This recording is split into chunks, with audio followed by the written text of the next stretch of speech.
Hello, hello mga ating! So, long weekend ngayon. Today is Friday. And, katatapos lang natin mag-work. So, field tayo nag-work today.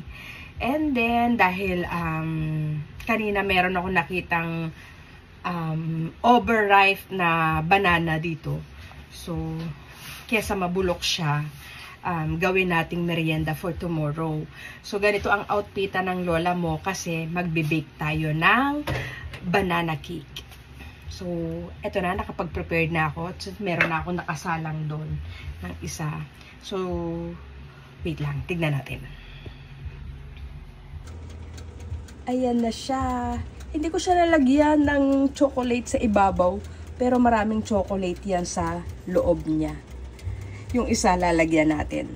So, yan. Ang sarap-sarap. Bukas meron tayong merienda. Masarap to sa coffee or sa green tea. Yes. Lagyan natin siya ng tadan.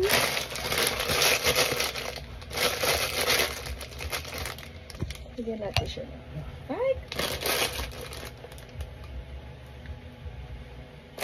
para masarap.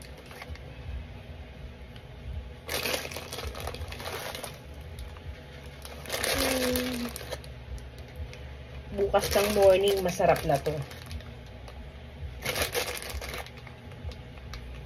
Pang cheat day. Okay.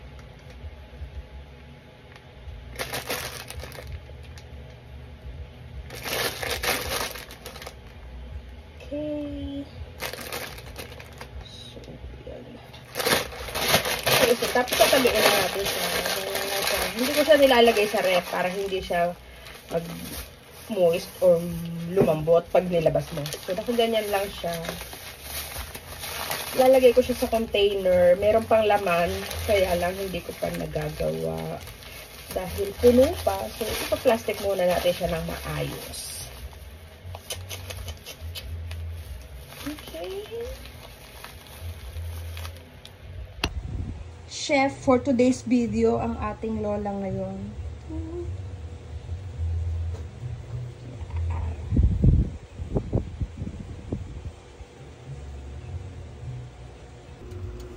Check natin kung luto na.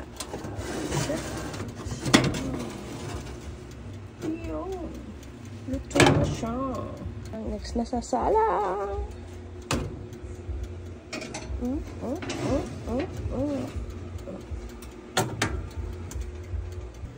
So, ito yung isa kanina na second batch. Nilagyan ko na siya ng chocolate sa ibabaw. In a few minutes, malapit na siyang maluto. Wow, ayan o. Kumukulo siya. There. Yun. Yoink. Yoink. Tada. Umuusok-usok pa siya. So, luto na yung ating first batch. Ito na siya. Okay. Wait a moment. So, wala siyang chocolate sa ibabaw. Pero ayun, ay! Ayun, oh. Nasa ilalim yung kanyang chocolate. Napunta sa ilalim. Medyo mainit pa siya. Hindi ko pa siya kayang hawakan. Tikman natin siya. Smells good.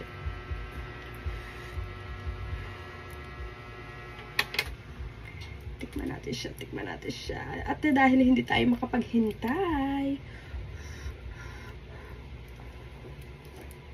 Yun o, chocolate.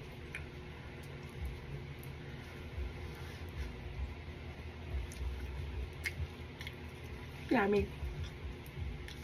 Nandun yung chocolate.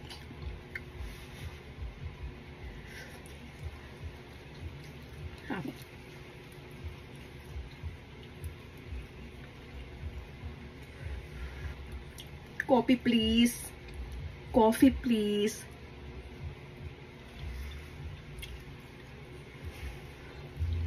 Yummy.